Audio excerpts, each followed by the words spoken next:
Regiane e o meu, né?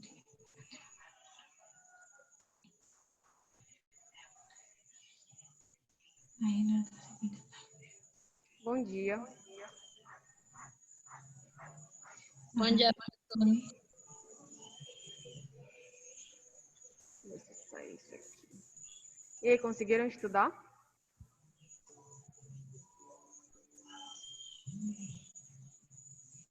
Tô esquecendo desse detalhe aqui, ó.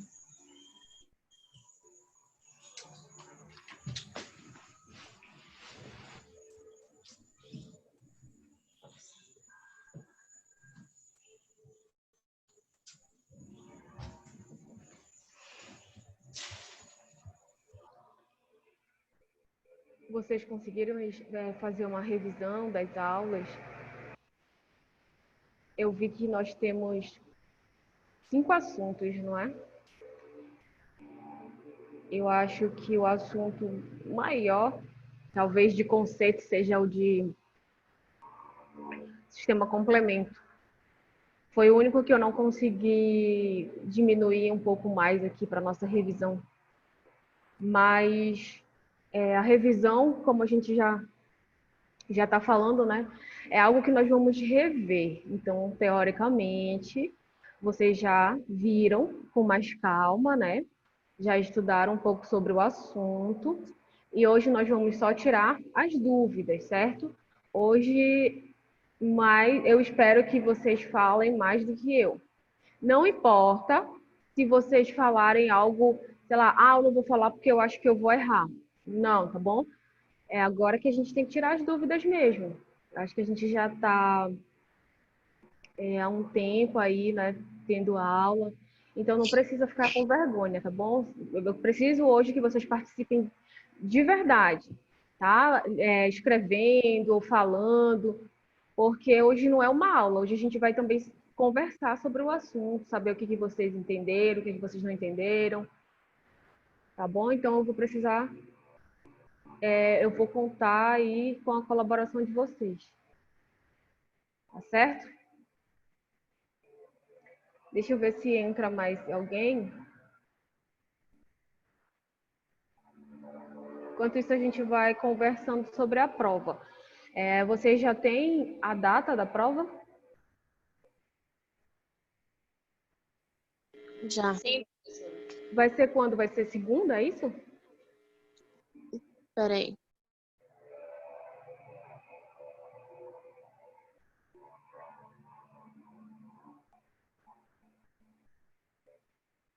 Renata, parece a Isis Valverde nessa foto Eu olho pra ti e só lembro da Isis Valverde com essa flor no cabelo, Renata.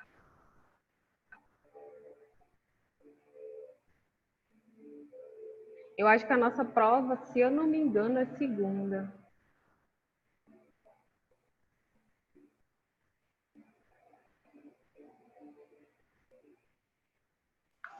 Eu ainda nem olhei direito o calendário, professora, por isso que eu não lhe respondi. Vai ser quarta-feira. Quarta? Quarta no mesmo horário da aula? Quarta, de 8h20 às 10 horas. Ah, tá certo. Eu espero, de verdade. Eu não conto como uma avaliação online onde você vai ficar muito tempo para fazer a prova. Mas eu espero, no fundo do meu coração, eu acredito que vocês vão fazer a prova se esforçando ao máximo para medir mesmo os conhecimentos, né? Porque a prova, eu não concordo com pontuação. Por mim, nós faríamos uma prova relacionada aos conhecimentos que nós adquirimos, não pontuando, porque tem gente que consegue entender mais rápido, né, do que outros, então tem várias formas de análise de conhecimento do aluno. A gente podia fazer um trabalho lúdico, uma apresentação, até mesmo uma peça, eu gosto muito dessas coisas, mas como a gente está, né, com essa fase aí, a gente tem que fazer online. Se a prova vai ficar mais de 40 minutos, sempre vai ter alguém que vai dar aquela roubadinha, né?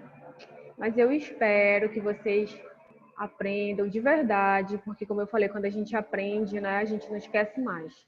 Então, eu gostaria muito que vocês aprendessem e que o conhecimento ficasse com vocês. Por isso que eu preciso que vocês me digam o que vocês entenderam, o que vocês não entenderam, para que eu possa ir guiando vocês, tá bom?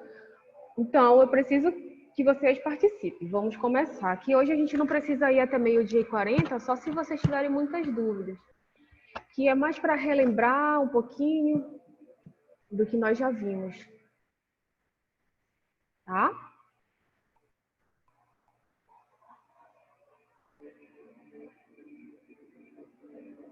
Deixa eu passar isso para cá, para baixo.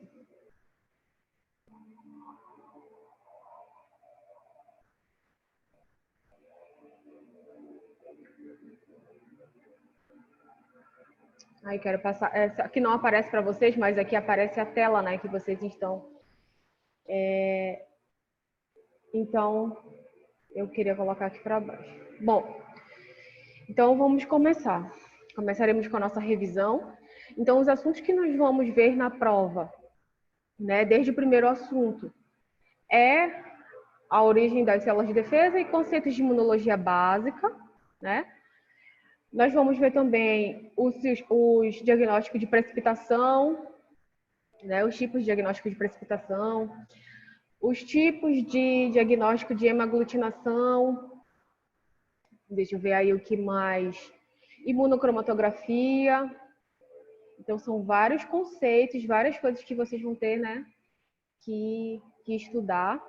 E a gente sabendo esses conceitos básicos, a gente consegue ter uma maior facilidade lá na frente, né? Como a gente falou isso na primeira aula. Eu gostaria que vocês me falassem, olhando aqui para essa imagem, o que vocês conseguem me passar olhando dessa imagem? Pode ler o que está escrito aí, ou então falar, professora, não entendi o que está dizendo essa imagem. Percebam que o tópico dela é origem das células de defesa, certo? Quais são as células de defesa que nós temos? Quais são os dois tipos principais de células de defesa que nós temos? Linfócitos T e B. Isso, muito bem, linfócitos T e linfócitos B. Então, essa imagem aqui, ela vai mostrar para a gente qual é a origem desses dois tipos celulares, né? Do linfócito B e do linfócito T. Então, a diferença entre eles ocorre depois que eles são produzidos lá nas células-tronco, né, da medula óssea, como a gente está vendo aqui na imagem. Então, a imagem mostra que o linfócito B, ele vai ser, depois que ele é produzido, ele fica onde, de acordo com a imagem? Tem uma setinha mostrando para ele. O linfócito B, ele vai para onde? Medula óssea. Medula óssea. E o linfócito T, ele fica no Timo. No timo. Então, o que vai acontecer depois que eles são produzidos? Eles têm tempos de maturação diferentes, certo? Eles ficam ali circulantes no nosso organismo, porém, onde eles vão estar são em locais diferentes e eles possuem tempos de maturação diferentes. Então, aqui a imagem mostra que os linfócitos B, né, depois que eles vão sofrer, que ainda imaturos, eles vão lá para a linfa, né? Então, somente depois que eles vão lá para os órgãos linfóides periféricos, que a gente chama de secundário. Então, órgãos linfóides primários seriam os órgãos que vão gerar aquelas células, né? Que são os órgãos linfóides geradores, como a medula óssea para o linfócito B, né? E o timo para o linfócito T, tá bom? E os órgãos linfóides secundários, que para o linfócito B, ele vai ficar em recirculação, ele pode ficar lá nos gânglios, né, linfáticos, no baço e também ali no tecido cutâneo. Por quê? Qual é a peculiaridade que nós falamos ontem que tem a ver com o linfócito B? O que o linfócito B vai fazer para que ele seja tão importante, né, a ponto dele sempre ficar ali circulando nos gânglios linfáticos, nos tecidos, que ele sempre tem que ficar atento? Qual é aquela célula que ele vai estimular e qual é, depois da estimulação dessa célula, o que ela vai produzir? Vocês lembram? O que o linfócito B estimula? Ele vai estimular o plasmócito. Isso, Eric, muito bem. Ele vai estimular o plasmócito e depois o plasmócito vai fazer o quê? Produzir o anticorpo. E muito bem. Então, depois o linfócito B estimula, né, diante ali de uma situação de perigo, ele vai estimular os plasmócitos vão fazer a degranulação e vão estimular a produção de anticorpos, né?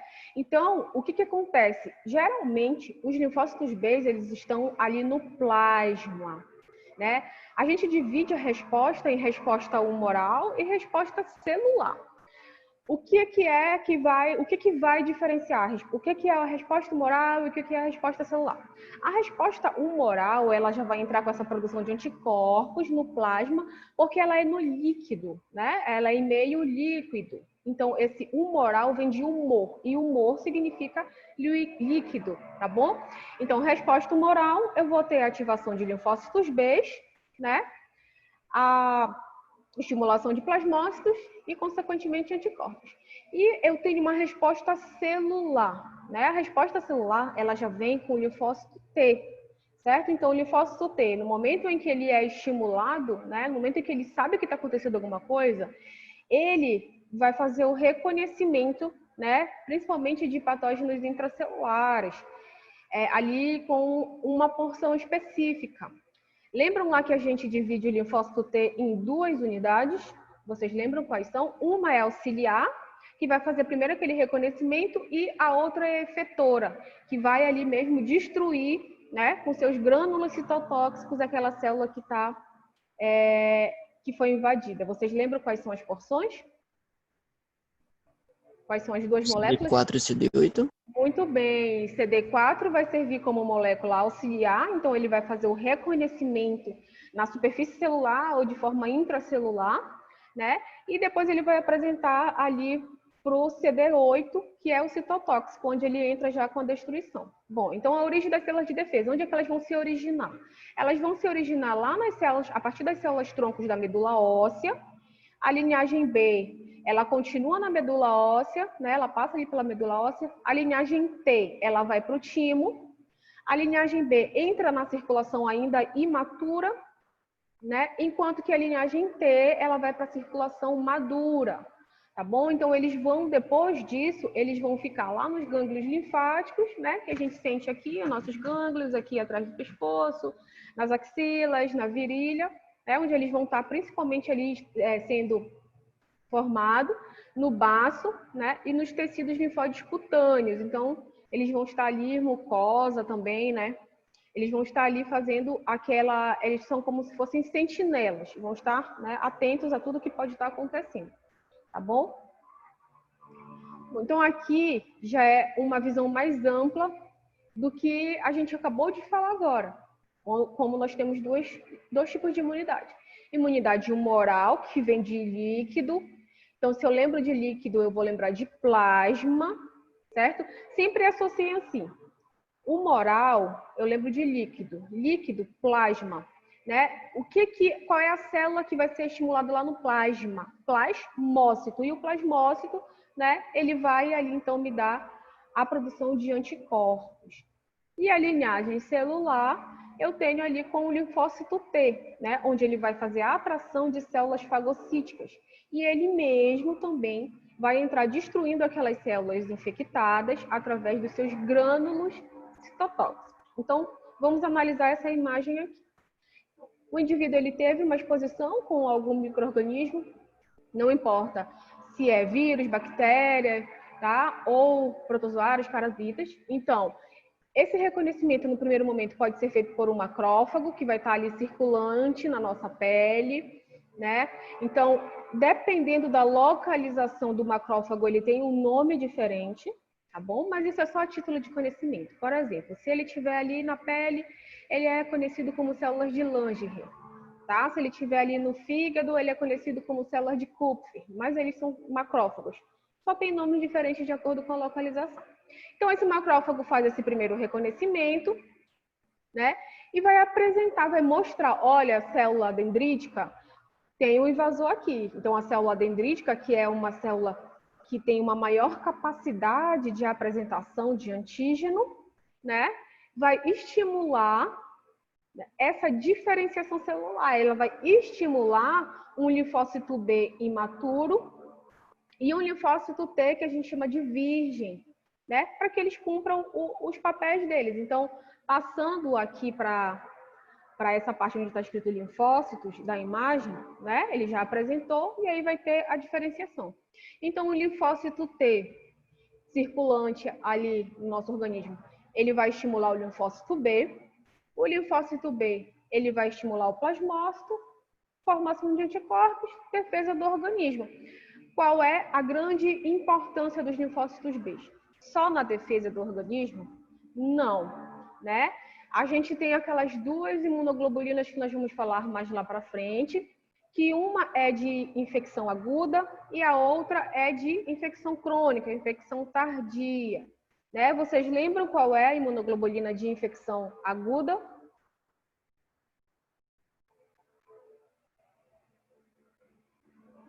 IgM.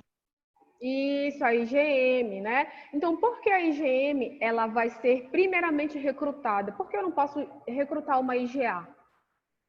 Lembram lá que a gente fez até a simulaçãozinha? Por que sempre a IgM vem primeiro?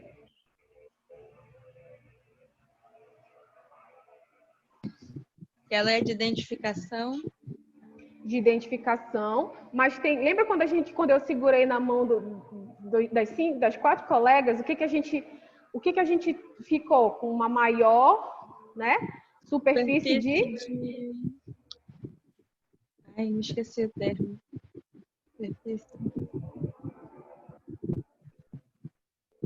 Ela é um pentâmero, ela tem maior superfície de contato.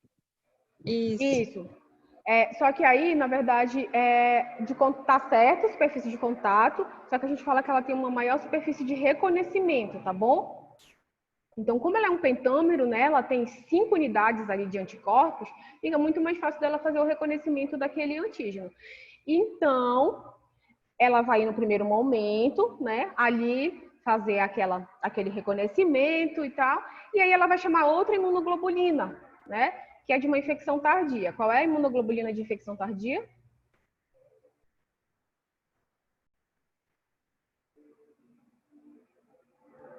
É a IgA. Não, a IgA é de mucosa, lembra? Lembra qual é a que a gente eu até falei assim para vocês, olha, essa imunoglobulina aqui, ela tem aquela memória de IgG. elefante. Isso, a IgG. Então, a IgG, o que vai acontecer? Quando essa imagem se refere a linfócito B de memória, né, ele está se referindo também à produção de IgG, porque o IgG vai armazenar a característica daquele patógeno que já entrou em contato com o nosso organismo e vai deixar ali no banco de dados dele. No segundo momento que ele entrar em contato de novo, ele não vai precisar recrutar tantas células inflamatórias e ter tanta morte tecidual para combater aquele indivíduo, porque ele já sabe como agir. Então, ele fica ali guardado, né, no banco de dados. Certo. A segunda parte da resposta, a gente tem o linfócito T, né, estimulando ali o linfócito citotóxico, certo? Então, o linfócito citotóxico, para que ele seja estimulado, ele precisa que o CD4 faça o reconhecimento, né, auxilie ele.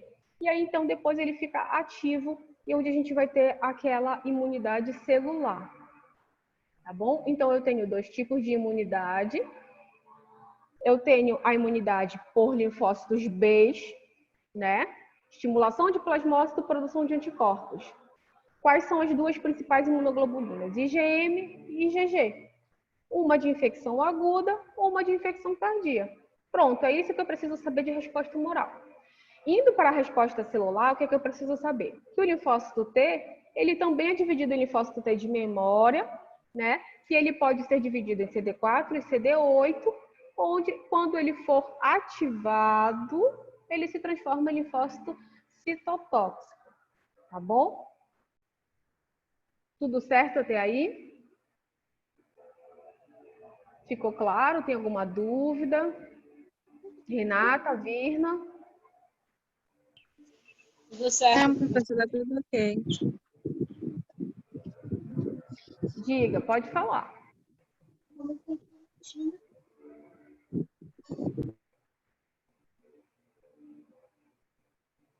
Se vocês tiverem alguma dúvida, podem perguntar. Eu realmente, como eu falei, eu quero que vocês aprendam. Eu vou ficar muito feliz se vocês conseguirem, né, absorver tudo certo, tudo certo. Então tá, o máximo de conhecimento. Então eu vou passar. Aqui é só para mostrar, né, não é só a título de conhecimento, as duas porções do linfócito T, né, CD4, que é a célula auxiliar, e CD8, que é a célula citotóxica, tá? Essas outras duas partes de porções, não preciso que vocês saibam, que é MHC de classe 2 e MHC de classe 1. Não preciso que vocês saibam, tá bom? Só para mostrar mesmo para vocês, para a gente relembrar. Bom, olhando, essa parte é muito importante, tá? Essa parte é muito importante para a imunologia clínica, porque através dessa resposta, a origem, né, da doença que a gente fala, dessa resposta imunológica do hospedeiro, eu vou saber se aquele meu resultado do teste, ele não é um falso negativo, tá bom? Por quê? Porque eu tenho aquela resposta natural, onde eu tenho aquele primeiro contato, e depois eu tenho aquela resposta de memória. Na resposta de fase aguda, o que eu vou procurar? Além do IgM, o que eu vou procurar? O antígeno ou o anticorpo? Eu acabei de entrar em contato com o patógeno. Esse patógeno, ele é o quê? Ele é o antígeno ou ele é o anticorpo? O antígeno. Isso, ele é o antígeno. Então, nessa resposta natural, no início da doença, eu posso tanto solicitar o IgM, quanto solicitar a busca de antígenos, certo? Então, aqui, eu posso dividir essa resposta em dias, né? Então, eu tô lá doente, chego com o médico, ele vai perguntar há quanto tempo você está sentindo sintomas? Por que ele vai te perguntar isso? Porque ele quer saber os exames que ele vai passar, né? E agora a gente sabe o porquê. No caso de uma infecção viral, mas poderia ser qualquer outra infecção, eu tenho maior pico de concentração do patógeno ali entre o 6º, né, o 4º e o 8º dia. Então, aí eu posso procurar o antígeno. Como a gente viu lá no teste que a gente fez, a gente tem um teste rápido para antígeno de dengue. Né? Então, se o paciente está entre o 4º e o 8º dia, eu posso fazer aquele teste rápido para o dengue vírus, para saber se ele se contaminou ou não. Tá? Então, aqui, o que acontece? Não preciso que vocês saibam disso. São células efetoras mais específicas. Então, tem a produção de interferon, né? Tem a produção de células NK, e eu venho com a minha produção de linfócitos T para uma resposta. Que tipo de resposta o linfócito T ele vai dar? Humoral ou celular?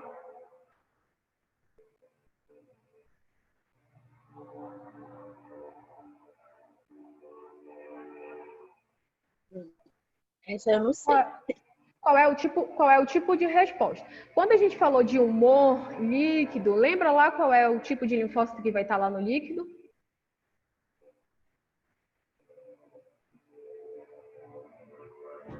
Líquido é o linfócito B. Isso. Então, se na resposta em meio aquoso, meio líquido vai estar o linfócito B de humoral, qual é o outro tipo de resposta que a gente tem? A gente tem uma resposta humoral e a gente tem uma resposta... Qual é a outra resposta que a gente tem? Onde eu vou fazer a atração de células. Qual é o nome dessa resposta? Resposta celular. Isso, muito bem. Então, o linfócito T ele entra com uma resposta celular, certo? Para chamar mais células fagocíticas e tudo mais. Lembrem-se que ele estimula também o linfócito B, certo? Lá naquela imagem a gente viu, né? Tem um reconhecimento, o linfócito T estimula o linfócito B, tá? Então, eu tenho a produção de anticorpos. Quem produz anticorpos? Plasmócito. Isso, muito bem. O plasmócito vai produzir os anticorpos quando eles são estimulados pelo linfócito B. Então, aqui, o que eu quero que vocês entendam, né? Vimos dois tipos de kit diagnóstico lá. Um de GG e GM, infecção recente, infecção tardia, e um de busca de antígeno. Qual é o período que eu vou colocar para o paciente fazer o uso de cada teste? Se eu estiver no começo da doença, eu vou pedir para que ele faça, né, a busca de antígeno ou o IgM, tá? E se eu tiver após esses 4, 5 dias ali, como vai baixando a carga, né, viral ou bacteriana, dependendo se ele tomou alguma medicação ou não. Se eu quero saber se ele me deu uma resposta, se o organismo dele deu uma resposta, então eu peço a busca de IgM e IgG. Gente, não sei por que tá aparecendo essas setas aí do nada. E essa linha, não sei por que tá aparecendo. Bom, então aqui nós temos as imunoglobulinas, que é a base do imunodiagnóstico. A maioria dos imunodiagnósticos, eles são relacionados, né, a essa busca de infecção aguda, infecção tardia. E como nós já falamos, nós temos aí o porquê, né, delas serem recrutadas, em que momento elas vão ser recrutadas e o porquê. Então, como a gente já viu, né, a Virna e o Eric já falaram aí, por conta da estrutura, né, da partícula, eu tenho 5 anticorpos formando um pentâmero, maior superfície de reconhecimento diante de um antígeno invasor. Eu tenho a IgG ali com 4 tipos, né? Então, são 4 tipos de IgG, sendo que a tipo 2 tem a capacidade de atravessar a barreira hematoencefálica, né? Ali, a barreira transplacentária entre a mãe e o bebê. Então, isso também tanto pode servir de proteção, como pode servir de um acometimento grave para o bebê, por exemplo, na toxoplasmose, né? Então, ele não tem aquela defesa, a IgG consegue passar e talvez ali ele possa também, né, ser contaminado, dependendo do tipo de infecção, dependendo do estágio da gravidez. Eu tenho a IgE, que vai ser degranulada. Como é que a gente, o que significa? Eu tenho algumas células fagocíticas que elas possuem grânulos dentro dela. E quando elas liberam esses grânulos, eles são citotóxicos. Então, o que acontece? Aumenta a inflamação. A galera aí que tem alergia, né, consegue perceber na rinite, né, na sinusite, que aumenta a inflamação aqui nos vasos nasais, né, nos seios nasais, na verdade, e a gente começa a sentir um incômodo muito grande, começa a vasodilatar e enche de muco. Essa vasodilatação, ela é causada pela histamina. E assim como o plasmócito estimula o anticorpo, né, os eosinófilos podem também estimular a produção de IgE.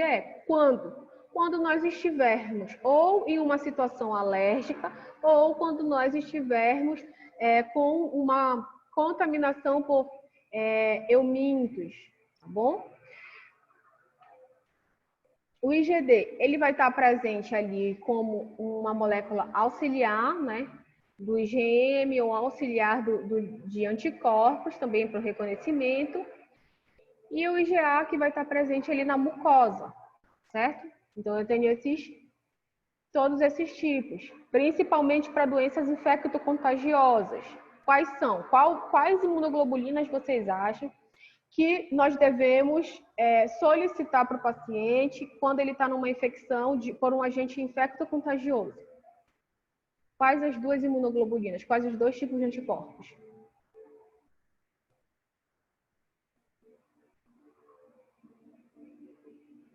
Eu estou contaminada com coronavírus.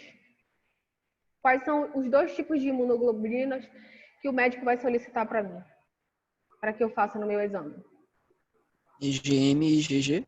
Isso, IgM e IgG. Notem que eu perguntei a mesma coisa de uma forma diferente, mas a resposta é a mesma.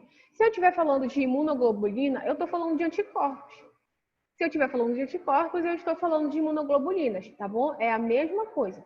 Então, para doenças infectocontagiosas, sempre vai ser solicitado IgM e IgG.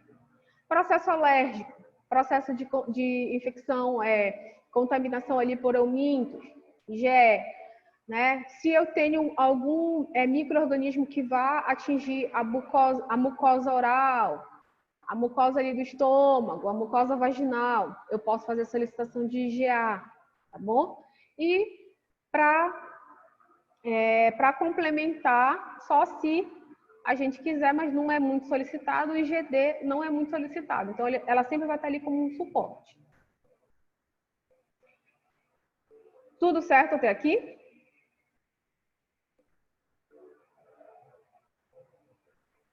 Sim. Sim, então, recapitulando rapidinho. Quais são as duas células principais do sistema imune? Células T e B. Muito bem, Brenda. Células T, células B, certo? Tá. Quais são os principais tipos de imunoglobulina, né, que a gente vai solicitar diante ali de uma doença infecto-contagiosa?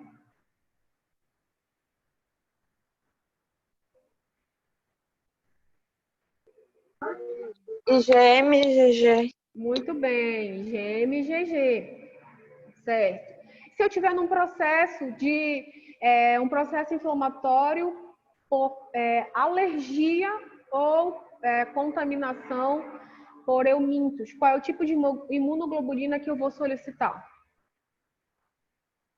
IgA. IgA, muito bem. Então, tá tudo certo por aqui, né? Vamos Mas passar. a alergia não é do IG. Perdão, desculpa. Isso, é o IG, o de mucosa é o IgA, perdão. Eu confundi também, eu entendi outra coisa que você tinha falado. Muito bem. A de alergia, sempre, vamos fazer uma associação aqui para a gente nunca esquecer. Como tem sempre o processo alérgico e a infecção por eumintos, sempre associa IgE com eumintos, tá bom? Eu sei que não começa com E, eumintos é com H, mas pela fonética, pelo som, a gente não erra mais. Então, se eu estiver falando, processo alérgico, eu sei que processo alérgico também é mesmo imunoglobulina de eumintos. E o som do E me remete à imunoglobulina IgE, tá bom? Então, vocês não esqueçam nunca mais, tá certo? E a de mucosa, o IgA, tá bom?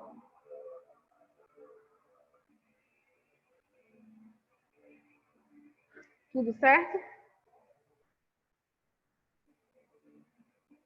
Sim, professora. Tá, vamos passar aqui. Bom, outro ponto importante do imunodiagnóstico é essa interação, né, do antígeno e do anticorpo. Essa interação, lembrem-se, que nós falamos muito sobre isso. Se eu tiver um antígeno e um anticorpo, ela vai ser uma interação forte ou ela vai ser uma interação fraca?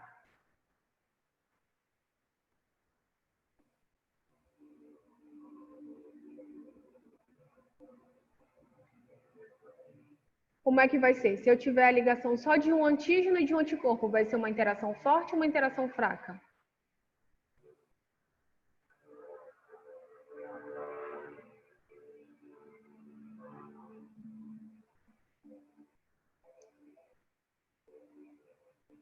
Vamos lá, vamos pensar assim. Eu estou segurando na mão da Renata, certo? Eu segurando na mão da Renata, o Eric vai tentar passar por nós. Essa é a primeira situação. A outra situação, eu estou segurando na mão da Renata, da Brenda, da Virna, da Juliana, e o Eric vai tentar passar por nós. A primeira ligação entre a Renata e eu é uma ligação fraca ou uma ligação forte? Fraca. Então, isso, muito bem. Então, a origem de ligação, isso, Juliana. A origem de ligação é uma ligação não covalente. É uma ligação de origem muito fraca. Quando é que eu vou poder dizer que a interação antígeno-anticorpo é uma ligação forte, que é uma ligação covalente? Quando é que eu vou poder falar isso?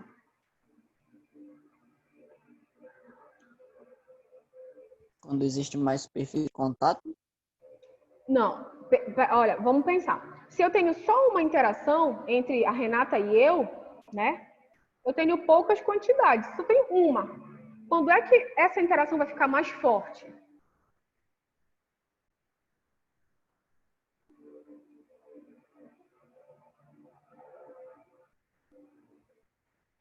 Se é naquele, professora, fazendo uma analogia, é naquele caso que a união faz a força. Isso mesmo. Quando eu tiver várias ligações, né?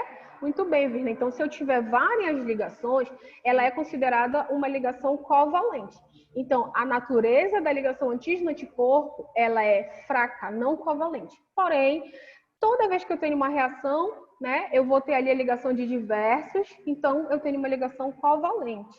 Não esqueçam disso, tá bom? Se eu estiver falando de natureza de ligação, do antígeno do anticorpo é uma ligação fraca. Ele só vai ser uma ligação forte se eu tiver várias interações.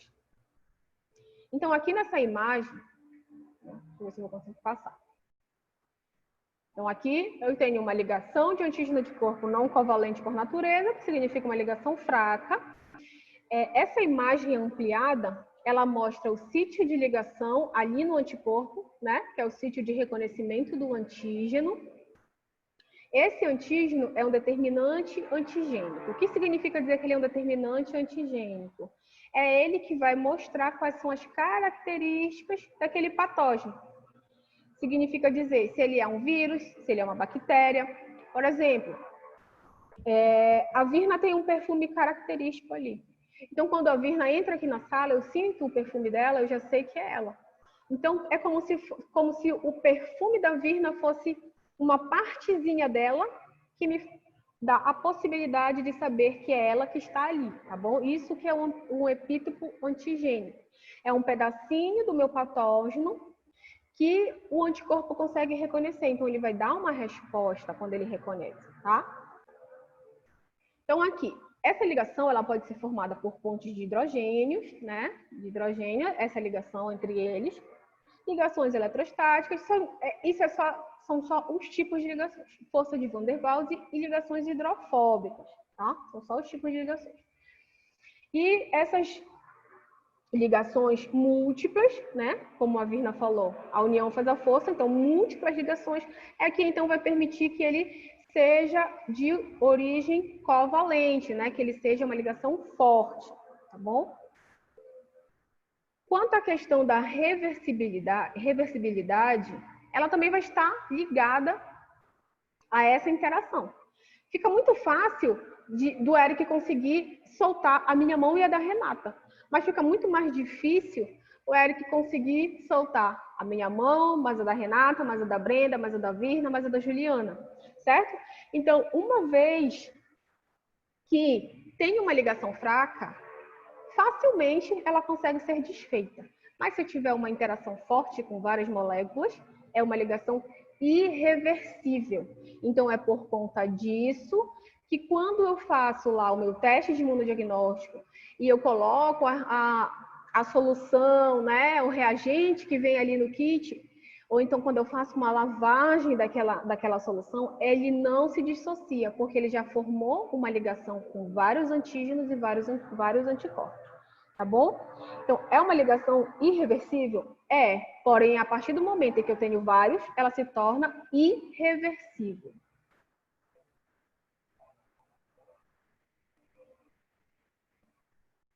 Deixa eu baixar aqui. Então, quais são as características, né, de interação? A característica de interação ela vai estar ligada à afinidade. Assim como vocês têm mais afinidade com algumas pessoas da sala, né? Então, a amizade de vocês é mais forte. Entre outros, vocês são mais colegas do que amigos. Assim acontece para o antígeno e para o anticorpo. Então, quanto maior for a força de interação, né, maior é a afinidade. Quanto menor for a força de interação, menor é a afinidade. Tá bom? Especificidade, como a gente conversou ontem também. Especificidade vai estar ligado, né, a essa característica do anticorpo distinguir, né, fazer a diferenciação de um antígeno de uma bactéria, por exemplo, para o antígeno de um vírus, ou de um antígeno. Perdão, deixa eu voltar aqui para ver se sai essa tela que está aparecendo aqui para mim. Ou de um antígeno, vamos dizer, do influenza A para o influenza B, né? O influenza é o vírus que causa gripe. Então, como é que ele sabe quem é? Como é que ele sabe onde ele tem que se ligar? Como é que ele sabe aquele sistema chave-fechadura? Porque ele é muito específico. Então, a característica de distinguir, né, diversos antígenos, a todo momento, diversas bactérias e diversos patógenos estão entrando em contato com o nosso organismo. porém, ele consegue distinguir, então ele é específico, né? E ali a afinidade, né, que a gente falou, é relacionada a essa força de interação entre eles, tá bom? Então eu posso ter uma baixa afinidade e uma alta afinidade. Isso também vai estar relacionado, por exemplo, a qual tipo celular aquele vírus pode fazer uma invasão, aquela bactéria pode fazer uma invasão. Porque tem bactérias que fazem a colonização, né, de forma intracelular, então ela precisa do receptor celular ali no nosso estômago, porque ela tem uma alta afinidade, né, com aquela célula que está ali, tá bom? Então, é mais ou menos assim que acontece. A alta afinidade está relacionada à força de interação e especificidade a essa capacidade dele distinguir um micro-organismo do outro. E a avidez. A avidez, geralmente, a gente utiliza no teste diagnóstico para IgG, né? Ela vai estar relacionada da seguinte forma, eu vou explicar de uma forma bem fácil para vocês. Eu estou contaminada com o coronavírus. Se eu tiver uma infecção, né, ali mais de 10 dias, ou 20 dias, ou um mês, eu posso apresentar o IgG positivo. Porém, eu preciso saber se esse IgG já sofreu a soroconversão, já mudou mudou faz pouco tempo ou mudou muito tempo. Então, eu vou medir essa afinidade, essa avidez, perdão. Eu vou medir essa avidez deles. Então, eu posso dizer, não, né, a Fabiola acabou de soroconverter. O que significa soroconverter? Mudou de IgM para IgG. Então, ela ainda tem que ficar ali em quarentena, porque ainda está muito recente. Aí, não, ela já está ali uma alta avidez. Então, ela já soroconverteu de IgM para IgG há muito tempo. Não corre mais o risco dela contaminar outras pessoas.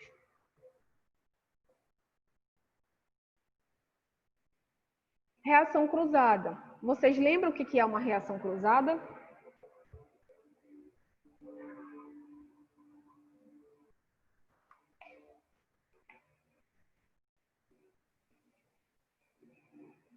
Vocês lembram o que é uma reação cruzada?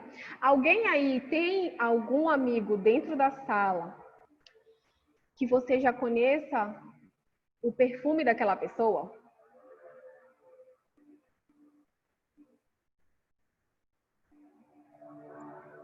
Sim, mas não da sala. De outra pessoa, tá certo. Então, de quem Sim. tu conhece, de quem tu já... A pessoa usa muito tempo aquele perfume que tu já conhece. Quem é? É um Daqui de amigo, casa? família? Pode ser da tua casa. A minha mãe. Então, a mãe da Brenda, ela usa o mesmo perfume, tá? Mas o que acontece? Imagina aí, Brenda, que a Virna comece a usar o perfume da tua mãe. Sem tu ver que é a Virna, tu vais achar que é a tua mãe, certo? Certo. Só porque tu estás sentindo o perfume e é parecido. Na reação cruzada, é mais ou menos isso que acontece. Os antígenos possuem partes parecidas, né? Proteínas similares. Então, o que pode acontecer? Onde acontece muito isso? Nas infecções principalmente entre dengue, chikungunya, zika, né? Que são arboviroses. Então, eles possuem proteínas de superfície muito parecidas. Aí o que acontece? Vamos dizer, o Eric está com suspeita de dengue. Aí ele vai fazer o teste lá, né? Ele está com suspeita de dengue. Segundo o médico, ele vai fazer o teste, mas ele não tem dengue. Ele tem chikungunya, vamos dizer assim. Os sintomas são parecidos, mas ele não tem dengue, ele tem chikungunya. Quando ele for fazer o teste da dengue, aquele anticorpo vai achar que ele está com dengue. Por quê? Porque a proteína do vírus chikungunya é muito parecido. Então, ele vai dar uma reação cruzada, tá? É isso que acontece. Os antígenos possuem características, né, ali parecidas, tá? Então, dois antígenos diferentes, como eu falei, um dengue e um chikungunya, apresentam epítopos estruturalmente semelhantes. Por que tem que ser estruturalmente semelhante? Lembram que a interação antígeno-anticorpo é aquele movimento de chave, fechadura, certo? Então, esse antígeno aqui, ele possui essa característica, né? O do dengue. E esse aqui do chikungunya também possui essa característica. Então, o que vai acontecer? No momento em que o anticorpo ele for acoplar, ele vai ver que vai encaixar e ele vai achar que é, né, o dengue. O que acontece quando não é uma reação cruzada? Eu tenho aqui, né, a forma, vou mostrar aqui, a forma diferente do antígeno. Então, não tem como ele errar. Por quê? Porque não vai ter um encaixe. Porém, quando eles são iguais, pode haver uma reação cruzada, certo? Então, aqui eu tenho um anticorpo específico, né? Específico, tem que haver essa interação chave-fechadura para se ligar no epítopo, se ligando no epítopo não relacionado. Mas ele reconheceu como se fosse, né? Porque ele tem a mesma estrutura, então ele achou que era, tá bom? Então, isso pode causar uma reação cruzada. Então, quando a gente vai falar de teste de imunodiagnóstico, a gente sempre tem que ficar atento se a proteína de superfície do que eu estou procurando é similar a outro patógeno, para que eu não diga que o paciente tem uma doença que ele não tem. Tá bom? Deu para entender o que é a reação cruzada?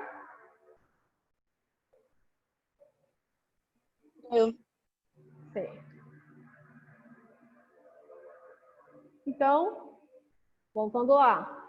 A gente tem a reação de afinidade, a gente tem a reação cruzada, a gente tem a especificidade e a gente tem a avidez, tá bom? Então, cada um tem uma característica específica. O que eu aconselho para vocês? Como são muitos conceitos, marquem uma palavra-chave de cada um, para que vocês possam associar àquele tema, tá bom? Então, sempre façam isso, marquem uma palavra-chave. Bom, reação de aglutinação, acho que fica mais fácil porque a gente viu, né? Ontem, a gente viu uma reação de aglutinação natural, né? Foi através das hemácias do sangue que vocês fizeram a punção no dedo. E a gente viu uma reação de aglutinação em látex, né? Então, a gente induziu, que foi aquele do cartãozinho, tá bom? Então, aqui eu separei para a gente ver na reação de aglutinação. A gente pode dizer que ela é qualitativa ou semi-quantitativa, tá? O que vai acontecer? Lembra lá o que a gente colocou não vou falar do cartãozinho. O que a gente colocou na lâmina? A gente colocou o quê? Quais foram as substâncias que nós colocamos na lâmina para fazer o sistema ABO, né? A tipagem sanguínea. O que foi colocado?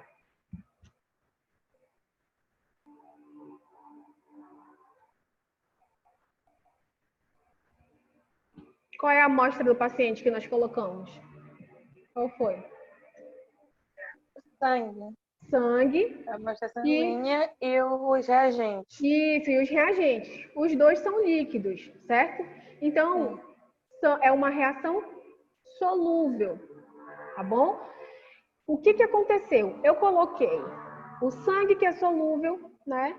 O reagente que é solúvel e ele formou grumos, né? Então, é como se como a gente está vendo aqui na imagem, ficou aqueles pontinhos. Então, qual foi o conceito que a gente conversou ontem de aglutinação? Conceito de aglutinação. Eu vou utilizar 2 antígenos solúveis, que no final eu vou ter um resultado insolúvel, onde eu vou conseguir observar, tá bom? Então, olha só, células ou partículas insolúveis, né? Que é igual à aglutinação, tá bom? Então, através desse teste, eu posso fazer tanto a detecção de antígeno quanto de anticorpo, tá? Então, aqui, nessa primeira imagem, eu tenho a aglutinação direta, né? Que vai formar aquele botãozinho, né? Ali que a gente está vendo. Então, eu tenho a aglutinação. Eu posso também ter a inibição da aglutinação, né? Onde a gente está vendo aqui do lado, eu acho que para você está do lado esquerdo, onde está escrito aglutinação indireta, onde não formou o botãozinho, mas mesmo assim vai ser positivo, certo? Porque eu estou inibindo, né?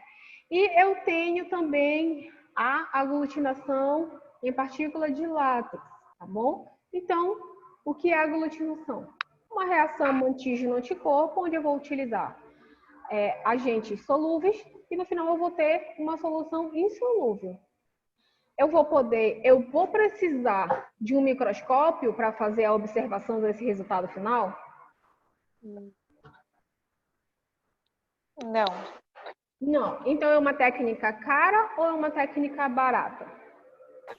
Uma técnica relativamente barata. Isso. A gente demorou muito tempo para fazer essa reação? Não. Não. Então é uma técnica de execução rápida. Olha só, a gente já tem duas vantagens aí em relação aos testes, a esse teste de aglutinação. É uma técnica que eu não vou precisar de nenhum aparato sofisticado, então é uma técnica barata. É uma técnica que a gente executou praticamente ali em 15 minutos, então é uma técnica rápida, certo? A gente precisou treinar muito antes de fazer a técnica?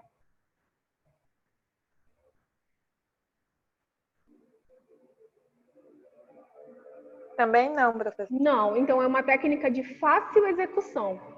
Então só aí eu já tenho 3 vantagens da técnica.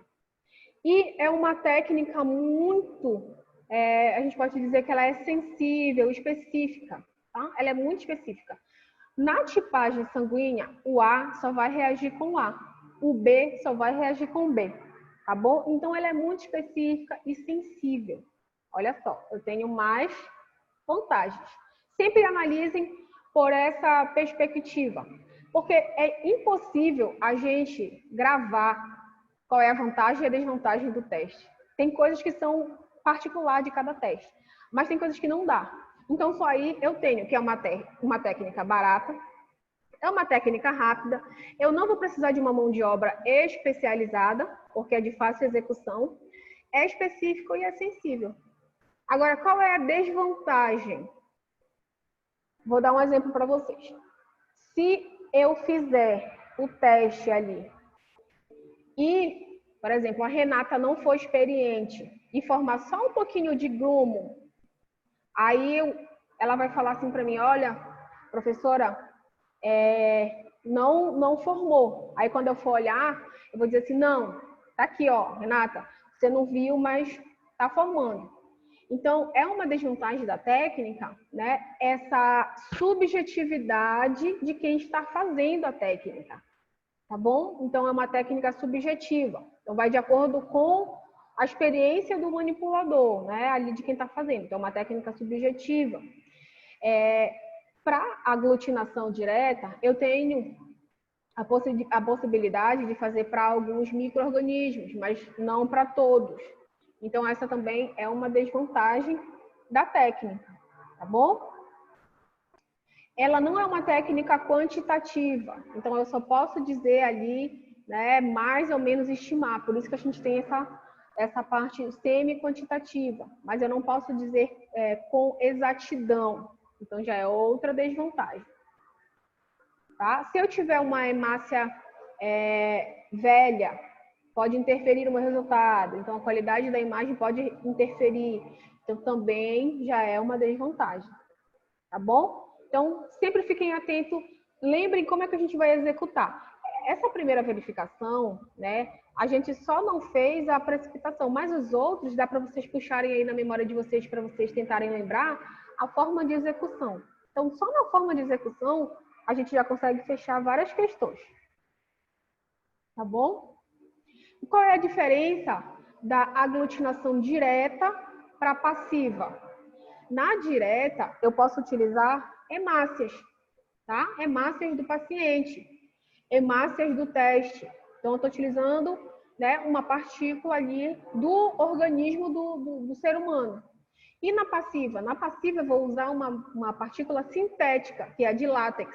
Então, eu vou fazer isso manualmente com uma partícula sintética, tá? Essa é a diferença entre a direta e a passiva. Tudo bem?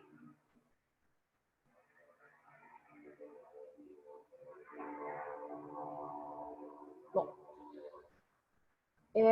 Então, agora, diria eu que mais do que saber o conceito, né, da aglutinação, da técnica de aglutinação, eu vou precisar que vocês saibam esse esqueminha aqui, tá bom?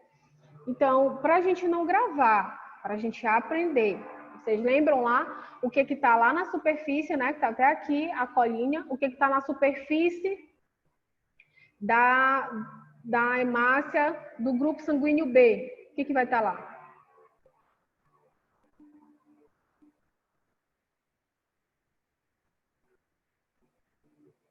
Olhando aí para a imagem. Aglutinogênio. Isso, vai estar o aglutinogênio, né? Se eu estou dizendo que a Virna tem o tipo de sangue B, qual é o tipo de aglutinogênio que eu tenho na superfície da hemácia dela?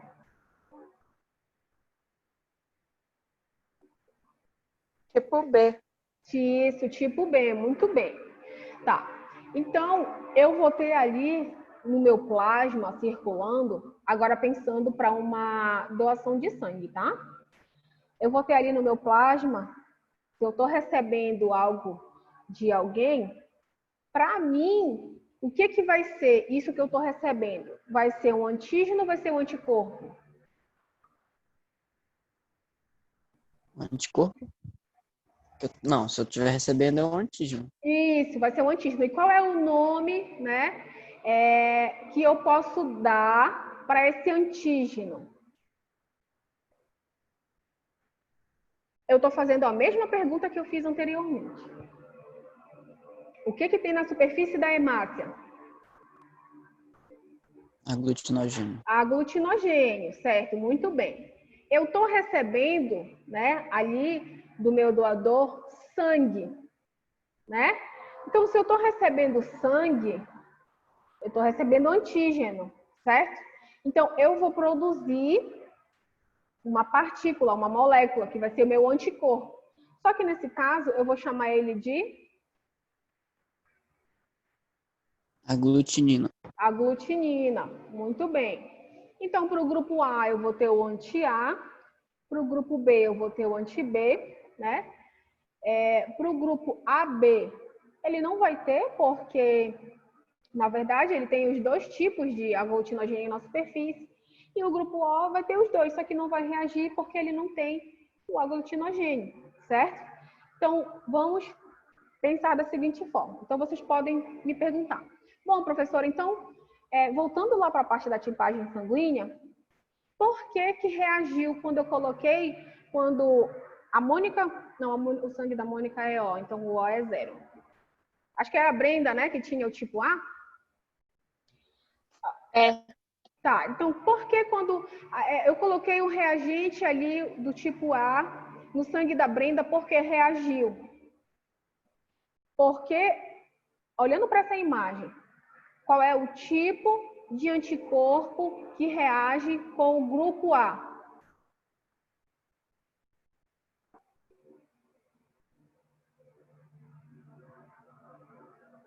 Associando com a técnica de tipagem sanguínea. Esqueçam a parte da doação.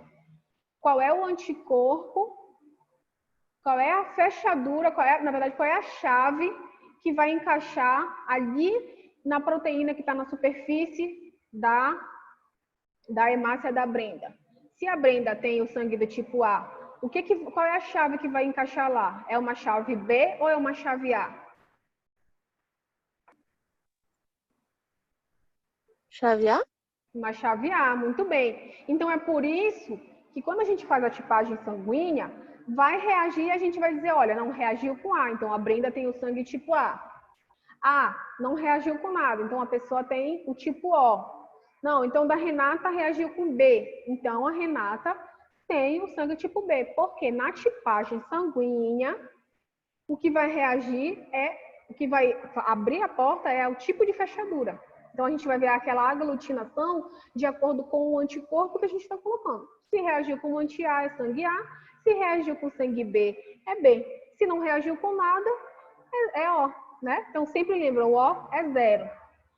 Tá, tudo bem. Deu para entender essa parte?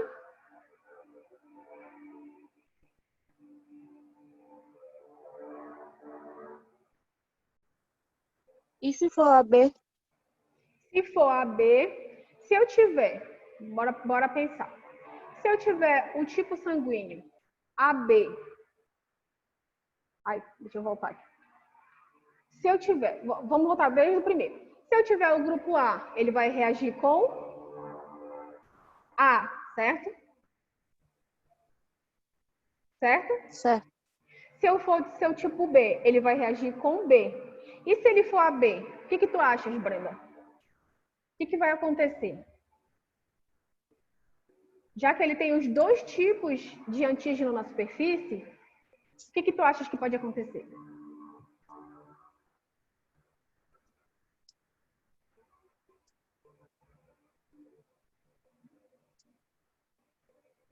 Ele vai reagir aos dois? Isso, muito bem. Então, se um paciente ele tem o tipo sanguíneo AB, no momento em que eu colocar o reagente A e o reagente B, vai haver a reação nas duas bolinhas ali que a gente colocar, tá? Então, a gente vai saber, olha, reagiu com os dois. Então, o paciente é do tipo sanguíneo AB, tá bom? E se eu não reagir com nada, quem é nada? O O. Né? Então, só lembrar, nada, zero, zero, O. Tá bom? E por que não reagiu com nada? Porque o tipo O não reage com nada. Digam aí para mim. Já que ele tem os dois tipos de anticorpos, por que ele não reage com nada?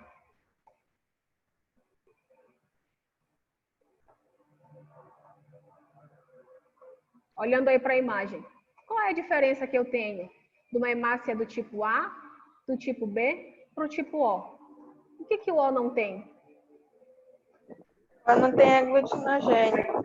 Isso, o O não tem um aglutinogênio. Se ele não tem, ele não vai reagir. É por isso que quando a gente coloca, né, quando o paciente ele é do tipo O, ele não reage com nada. Porque a gente está colocando um anticorpo ali, que é o anti-D, né, ou o RH, e ele não reage. Ele não tem aglutinogênio. A gente tem a chave, mas a gente não tem a porta. A gente não tem a fechadura. Então, não abre, tá bom? Bom, então aqui, olhando para o sistema ABO sem fator RH, tá? Sem saber se é positivo ou negativo. A gente tem que o O pode doar para todo mundo, certo? Por quê? O O pode doar para todo mundo. Mesma pergunta que eu acabei de fazer. Aglutinogênio. Que a Brenda acabou de falar. O que ele não tem? Aglutinogênio. Isso, ele não tem aglutinogênio. Esse aglutinogênio, ele é o que para quem está recebendo o sangue? Ele é o antígeno ou ele é o anticorpo? É um antígeno. Antígeno. Isso, muito bem, ele é o antígeno. Se ele não tem o antígeno, né? O carinha ali do grupo A vai fazer o anticorpo A, mas não vai reagir. O carinha do grupo B vai fazer, mas não vai reagir. E do AB também vai fazer e não vai reagir. Então, não vai interferir em nada. Então, o O, só pelo sistema ABO, ele é doador universal. Mas o O, ele tem uma coisa que ele não pode, por exemplo, receber, né, ali do AB, por exemplo. O que ele tem? Vou voltar à imagem. O que ele tem que é tanto característico para o A quanto para o B?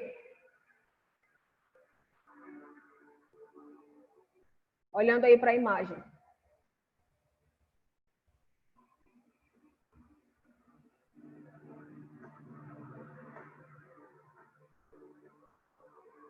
Ele não tem aglutinogênio. Em contrapartida, ele tem duas outras moléculas. Quais são? Olha só para a imagem do O. O que está aparecendo aí duas vezes para ele?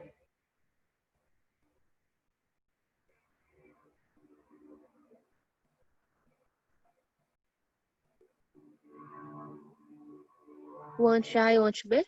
Isso, Brenda, muito bem.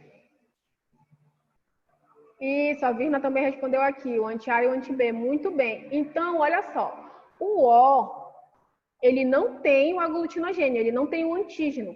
Em contrapartida, ele tem os dois anticorpos, tanto para o A quanto para o B. Então, é por conta disso, né? Se a gente voltar lá na imagem, deixa eu clicar aqui para a gente voltar na imagem, que ele não pode receber, né, ali do AB, ele só pode receber dele mesmo. Porque senão, né, elas iriam ser destruídas. Porque lembra que ele vai estar entrando, né, o AB vai estar entrando ali com um anticorpo já para ele, né, com um antígeno diferente, com uma partícula diferente. Ele tem as duas partículas. Então, por conta disso que ele só pode receber dele mesmo. Então, de forma geral, o O pode doar para todo mundo, o A pode doar para ele mesmo e para o AB, o B pode doar para ele mesmo e para o AB também, tá bom? Mas se a gente for... aqui é só um esquema, né? Então, o AB é o receptor universal também, né? Ele pode receber de todos. Por quê? Se ele receber do O, o O não tem antígeno, então não tem reação. Se ele receber do A, ele tem o antígeno do A, então não é estranho para ele. Se ele receber do B, ele também tem antígeno do B, então também não vai ser estranho para ele. Tá bom? E, em contrapartida, o O, ele pode doar para todo mundo porque ele não vai com o antígeno. Agora, se a gente for pensar na questão do fator RH, né, que é aquela questão se é positivo, se é negativo, se ela tem aquela proteína, né, se ela tem aquele carboidrato na superfície da célula, que a gente chama de RH, né, para dizer ali se aquele sangue é positivo ou negativo, aí já tem uma diferença. Dentro aqui do nosso contexto, o único tipo sanguíneo que pode servir como doador universal é o da Mônica. Por que vocês acham que só a Mônica pode ser a doadora universal dentro do nosso grupo? Vocês lembram qual é o tipo sanguíneo da Mônica?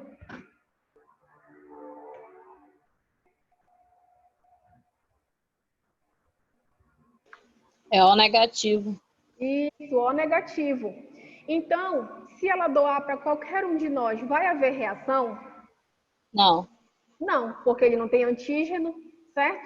Então, nem é o grupo O, olhando para o fator RH, nem é o grupo O que pode ser doador universal. É só o O negativo que é o doador universal. Tá bom? Então, se eu estiver falando do sistema ABO, quem é o doador universal? Grupo O de forma geral.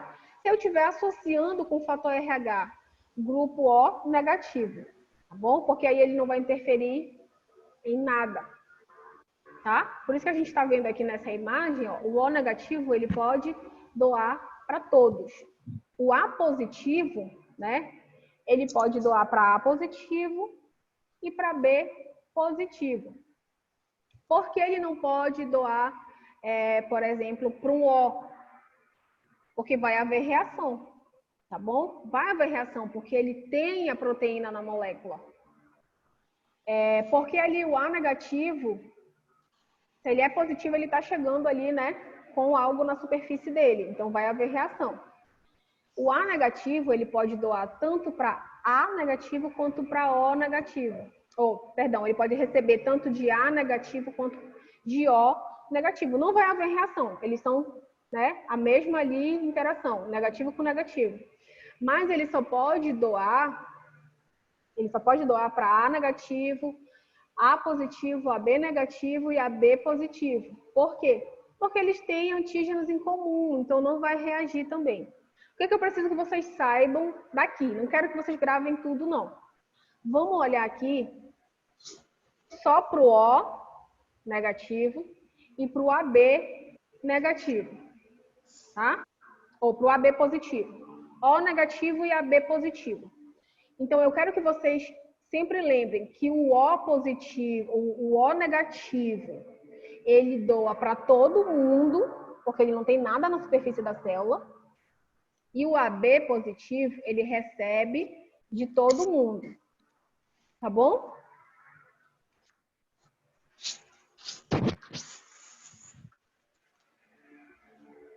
Só lembrar aí da Mônica.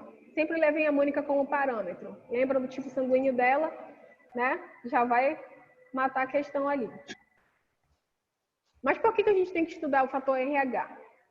O fator RH é importante porque a gente pode ali ver a questão da eritroblastose fetal, certo? Então, como é que vai acontecer? Falando de uma forma rápida. Então, a mãe é fator RH negativa, então ela não tem, né, o antígeno na superfície da se casa, né, vai ter um filho com um pai RH positivo, como a gente está olhando aí na imagem. Ela pode gerar um filho RH positivo, né? Por quê? Porque o RH ele é dominante. Lembrando ali da genética, lembra lá? Azão, azinho, né? Então, o RH positivo ele é dominante. Então, vamos dizer que ela gere aquele filho positivo. Ela passa a gestação dela toda ali, tudo bem, tudo certo, porque ela não vai ter contato com o sangue da criança, né? Ela é negativa, a criança é positiva. Mas no momento do parto, quando o médico vai cortar o cordão umbilical, aquele sangue da criança vai cair nela, né? Vai cair dentro dela. O que vai acontecer? Uma sensibilização da mãe que era negativa. Então, o corpo dela vai dizer assim, olha, tem alguma coisa estranha entrando aqui, alguma coisa positiva entrando aqui, bora criar anticorpos, né? Quando ela for ter o segundo filho, né, vai ter esse reconhecimento.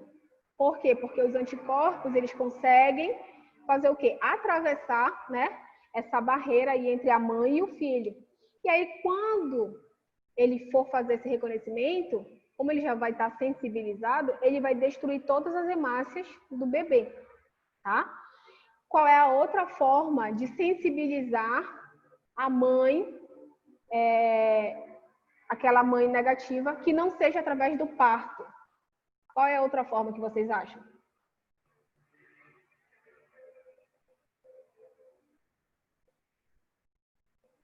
Ela tem que entrar em contato com o sangue. Como é que ela pode entrar em contato com esse sangue, vamos dizer, errado? Se perfurando? Ou se cortando? Não, mais ou menos.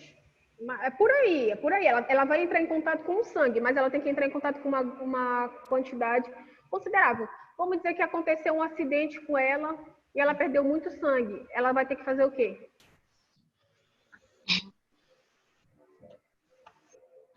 Quando a gente perde muito sangue, aí o que a gente tem que fazer? A gente pode ficar assim, a gente perdeu, a gente tem que... Tem que receber de novo. Isso, a gente vai receber, né, o sangue novamente. Então, essa mãe, ela pode já estar sensibilizada antes da gravidez. Por isso que tem duas situações aqui nesse contexto. Uma é que o primeiro bebê, ele só sensibiliza a mãe e o segundo bebê é que pode morrer, ou o primeiro bebê pode morrer logo. Em qual situação? Se essa mãe já tiver recebido um sangue negativo, tá bom?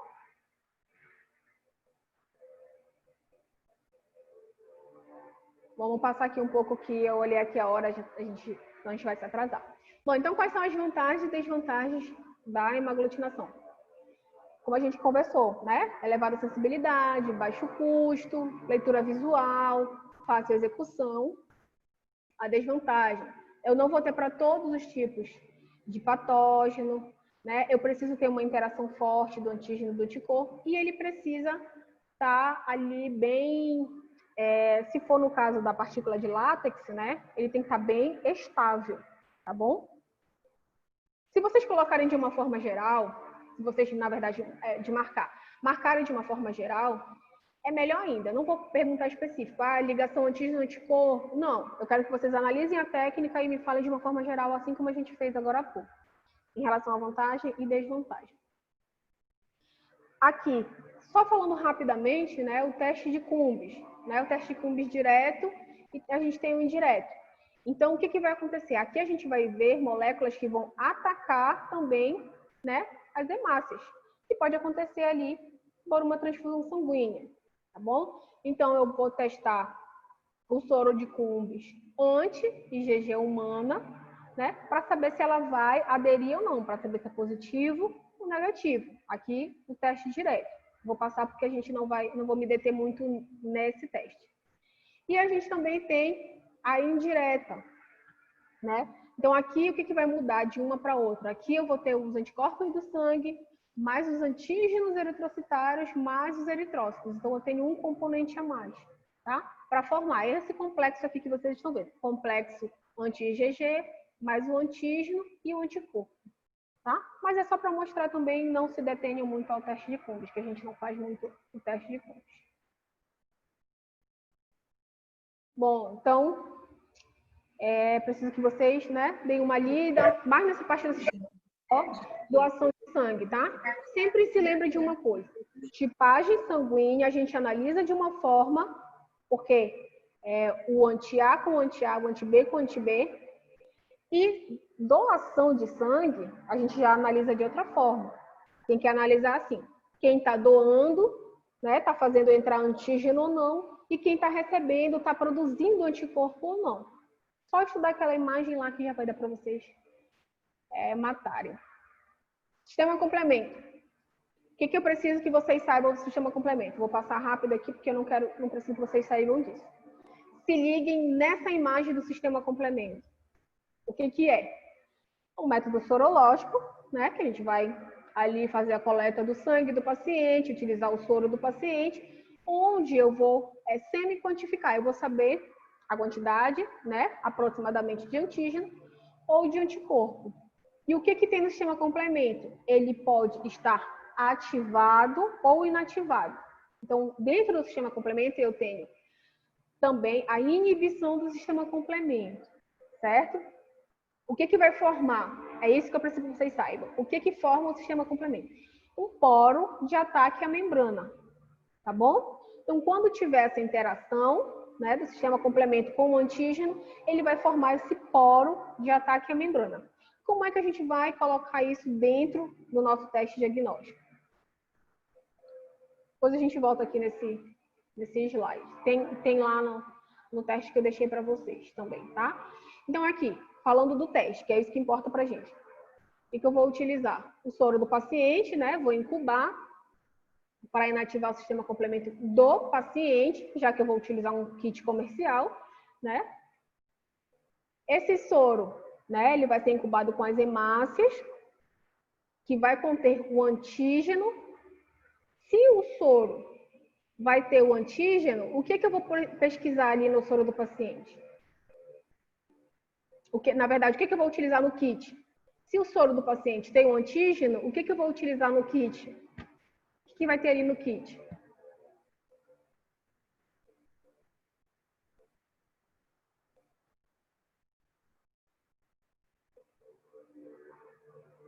Se eu tenho anticorpo? Isso, se eu tenho um antígeno no soro do paciente, então eu vou procurar o anticorpo, tá? Então, o anticorpo pesquisado, né, vai se ligar ali o antígeno que vai estar na amostra, tá? Então, lembra, fixação do complemento convencional, eu tenho o antígeno, né? E eu posso pesquisar os anticorpos, tá? Então, esse sistema complemento ele vai ser inserido, né? E se tiver o anticorpo, o antígeno presente na amostra do paciente, vai ver aquela interação. O que vai resultar daquela interação? O que eu falei agora para vocês que é mais importante a gente saber do sistema complemento? Qual é a finalidade do sistema complemento? Formar o quê? Poros de ataque à membrana? O poro de ataque à membrana, muito bem. Então, se eu estou lisando aquela hemácia, se eu estou destruindo, eu vou ver ela toda ali, né, misturada, certo? Eu vou ver toda a hemácia destruída. Então, ela vai se misturar ali junto, né, com a minha solução que veio no kit, certo? Então, ali eu peguei o sistema complemento, inseri. Se tiver, vai formar o poro de ataque à membrana, né? E eu vou ver ali uma coloração diferente. Então, como é que a gente vai interpretar esse resultado? Vejam, percebam que eu não preciso que vocês gravem conceito. Olhem para cá. Vou até passar aqui. Como é que eu vou saber o resultado? Né? Resultado positivo. O teste vai me dar uma cor diferente.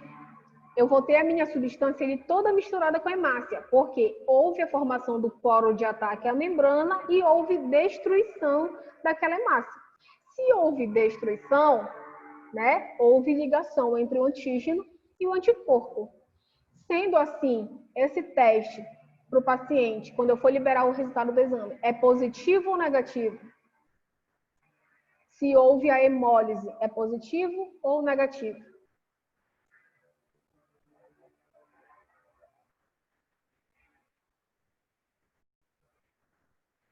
O que vocês acham? Lembra lá, olha só. Positivo.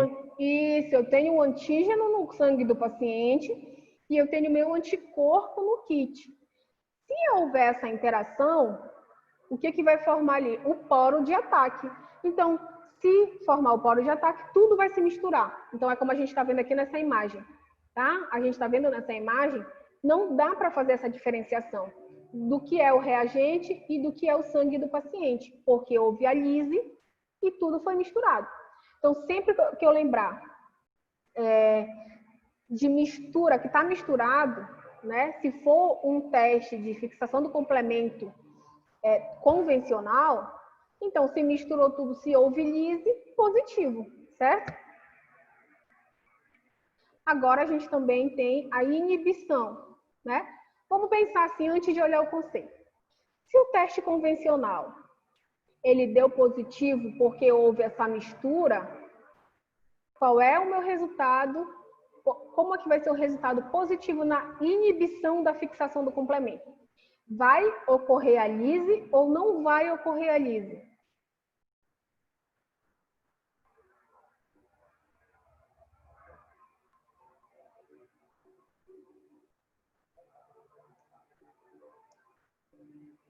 Deixa eu ver aqui que alguém está me respondendo. Isso, o Eric está dizendo não vai ocorrer a lise. Por quê? Porque já está dizendo que é a inibição, né, da fixação. O sistema complemento só vai conseguir fazer o poro de ataque à membrana e destruir e misturar quando ele fixar. Mas se tem uma inibição da fixação, quando eu colocar na centrífuga, não vai haver mistura. Eu vou ver essa separação entre as hemácias e o meu reagente, tá bom? Então, tá aqui. Coloquei o soro do paciente para incubar, né? Coloquei ali o meu anticorpo monoclonal, né? E agora eu vou pesquisar o antígeno, tá bom? É outra característica importante. Prestem atenção. Sistema complemento convencional. Eu vou procurar o antígeno, né? Ali também no soro do paciente, tá? Aqui eu posso pesquisar também no soro do paciente o anticorpo, tá bom? Então tá, fiz a centrifugação, né? Com uma inibição do sistema complemento, vamos ver aqui o resultado. Então, olha só. É ao contrário do que acontece no convencional. Não houve o poro de ataque à membrana no convencional, né? Na verdade, aqui não houve o poro de ataque à membrana. Então, não misturou nada. Elas ficaram todas juntinhas ali no fundo do tubo. Então, olha só, o resultado positivo. Eu consigo observar essa separação, né? No resultado negativo, não. Eu não consegui inibir o sistema complemento, tá bom? Então, não houve separação. Então, tem essa diferença. Quanto à fixação. Inibiu ou não inibiu? Então, é um resultado diferente, tá bom? Deixa eu botar aqui, eu não preciso que vocês lembrem disso, não. E aqui a gente tem a reação de precipitação. O que eu quero que vocês saibam daqui, da reação de precipitação? Que existe esse gráfico com essa curva, onde eu tenho três partes importantes. A zona de excesso de anticorpo, a zona de excesso do antígeno e a zona de equivalência. Se o meu teste estiver na zona de excesso de anticorpo ou na zona de equivalência, pode dar um falso negativo ou um falso positivo. O ideal é que o teste esteja sempre na zona de equivalência, entre antígeno e anticorpo. Tá? Então, aqui, teste utilizado para detectar, né, a presença de anticorpo em fluidos corporais, né? Possui uma boa especificidade, porém não tem uma boa sensibilidade, né? Eu vou conseguir observar essa interação, né, do antígeno e do anticorpo. A gente vai olhar aqui uma imagem. É de fácil execução também, tá? Então, a gente vai utilizar o meio sólido. Eu posso lembrar, como é feito, por exemplo, vai cair uma questão na prova. No que se baseia a reação de precipitação, né? Fale o princípio. Então, eu vou fazer a busca ali de anticorpos, né? Em qual tipo de meio? Meio líquido? Não, eu vou fazer ali no meio sólido, semissólido, né? Ou líquido. A diferença entre ele e a hemaglutinação. Na hemaglutinação, eu faço no meio líquido ou no meio sólido? O que vocês acham? Meio líquido. Isso, porque eu tenho dois solúveis formando um insolúvel, né? Aqui já é diferente, tá bom? Então, aqui vai depender muito das concentrações, né? Para a gente conseguir observar esse complexo insolúvel. Então, aqui é só para relembrar que a gente pode fazer através do gel. Não vou pedir passo a passo, não quero saber passo a passo, mas eu posso perguntar isso, né? Por exemplo, pode ter uma questão lá, como é, de que forma... Então, quais são os elementos necessários para a preparação ou para a realização do teste de precipitação? Meio líquido, meio sólido, partícula de látex, gel de agarose. Então, a gente já sabe ali, né, que é o gel de agarose, tá bom? A gente tem as vantagens dessa técnica. É uma técnica rápida, né? Eu não preciso de algo muito caro para fazer e eu posso testar várias amostras ao mesmo tempo, tá bom? Vamos comparar com a hemaglutinação dentro do mesmo teste e com a imunocromatografia. Eu posso fazer vários testes no sistema ABO, ou eu tenho que fazer o da Renata, o da Brenda, o do Eric? Não, né? Eu tenho que fazer um por vez. Na imunoprecipitação, eu posso fazer vários testes, tá bom? Qual é a desvantagem? Então, eu posso ter uma falha na sensibilidade, como a gente viu, ele é muito sensível, né? Eu não tenho o mesmo diagnóstico. Se eu tiver com um tipo de doença e o Eric tiver o mesmo tipo de doença, pode dar ali uma diferença. Então, ele não tem uma boa reprodutibilidade. Eu preciso esperar um tempo até para que esse meio, que é sólido, fique consistente, que é como se a gente estivesse fazendo uma gelatina, né? No começo ela está líquida e depois ela vai ficando consistente. E esse gel eu tenho que utilizar logo, então ele pode ali, né, estragar. Eu preciso que vocês saibam de cada tipo? Não, não preciso que vocês saibam de cada tipo. Eu preciso que vocês saibam os tipos existentes. Então, eu posso ter em meio semissólido, né, que é a imunodifusão radial, onde eu vou saber a dosagem de antígeno e de anticorpo. A dupla, eu vou fazer a detecção de anticorpo. A imunoeletroforese, eu vou fazer a detecção de imunoglobulinas. Tá certo? Então, é isso que eu preciso que vocês saibam. Os tipos de testes que existem dentro da precipitação. Então, aqui é só para mostrar como é feito, né? Não preciso que vocês saibam isso também. Então, nós vamos ter orifícios, né? E de acordo com essa interação, eu vou ter um orifício maior ou um orifício menor. Isso é imunodifusão radial, tá? Eu posso fazer a verificação do raio, né? Desse teste. Tá? Então, olha só, aqui, a imunodifusão radial, ela vai formar um círculo, um halo, né? Então, eu posso mensurar o tamanho que ficou desse halo, através aqui, né, desse parâmetro do anel. Então, eu tenho um anel menos espesso, um pouco mais espesso, até, né, eu conseguir fazer essa comparação, como a gente está vendo aqui. Um menos espesso, um mais espesso, um bem maior, tá? Então, é radial. Imunodifusão dupla. Alguma coisa aí vai estar duplicada, tá? Então, aqui nesse caso, eu tenho 2 antígenos. Mesma forma de preparação, meio sólido ou semissólido, né? Que é o gel de agarose. Vou fazer aquela perfuração, vou adicionar ali o que eu estou procurando, né? Se eu estiver procurando o meu anticorpo, então eu vou adicionar o meu antígeno. E vai formar ali, né, aquela interação entre eles. Nessa imagem aqui a gente consegue observar melhor. Então, eu vou, olha só, vai permitir comparar antígenos e detectar determinantes antigênicos em comum. Então, eu posso ter, aqui como mostra nessa imagem, uma identidade total, quando forma aquele arco total, uma identidade parcial ou uma ausência de identidade. Eu preciso saber qual é a característica quando forma uma identidade total, uma identidade parcial? Não, mas, por exemplo, pode cair uma questão assim. Esse tipo de diagnóstico esse tipo de método pertence a qual tipo de diagnóstico? Aí eu vou colocar lá, né? Imunodifusão radial dupla.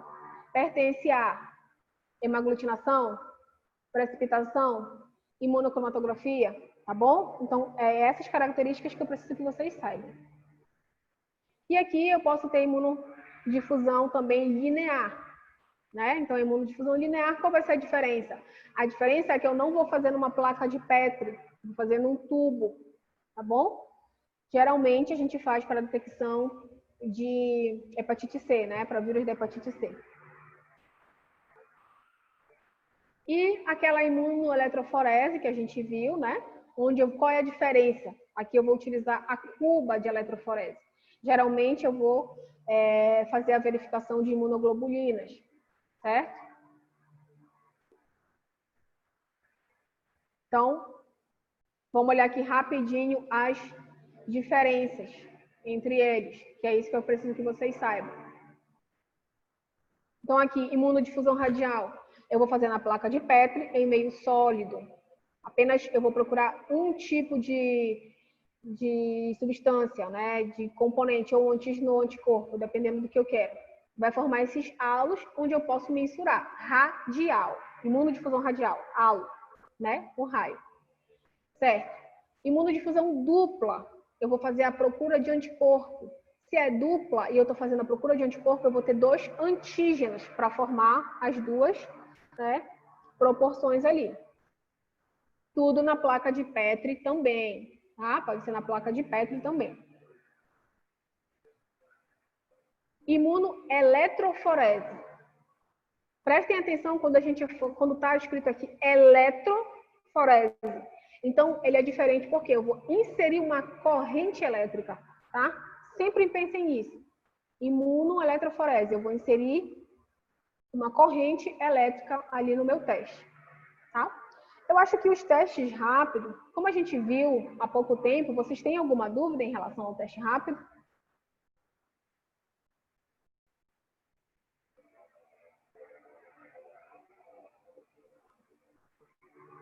Não precisa nem passar um slide. O que é que eu preciso que vocês saibam do teste rápido? Qual é a característica do teste rápido? Me falem aí.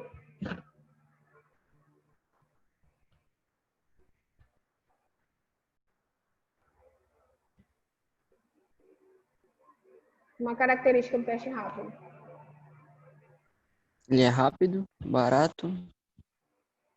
Quando a gente chega no hospital, qual é a primeira coisa que eles pedem para a gente fazer? O que eles fazem com a gente, na verdade? A triagem. A triagem. Então, essa é a palavra-chave também do teste rápido. Ele é um método de triagem diagnóstico, principalmente para doenças infecto-contagiosas, tá? Como o Eric falou, ele é rápido porque eu posso fazer entre 15 a 30 minutos. Ele é barato porque eu não preciso de um equipamento sofisticado e eu tenho uma resposta mais rápida para o paciente, tá?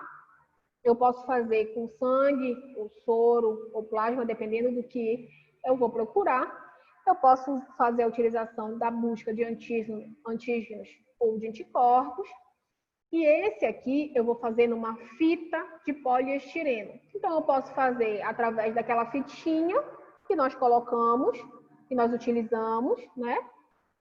Ou eu posso fazer através do cassete, tá? Outra coisa que é importante no teste rápido, a interpretação dos resultados. Então, para positivo, eu tem que aparecer o controle e o teste. Para negativo, tem que aparecer o controle. E se não aparecer o controle, ele é invalidado. Se não aparecer nenhum dos dois, também ele é invalidado. Tá bom? É isso do teste rápido que eu preciso que vocês saibam. Alguma dúvida? Se vocês tiverem agora, creio que vocês já estão cansados, com fome. Se tiver alguma dúvida, podem mandar mensagem, tá bom? Que eu respondo para vocês.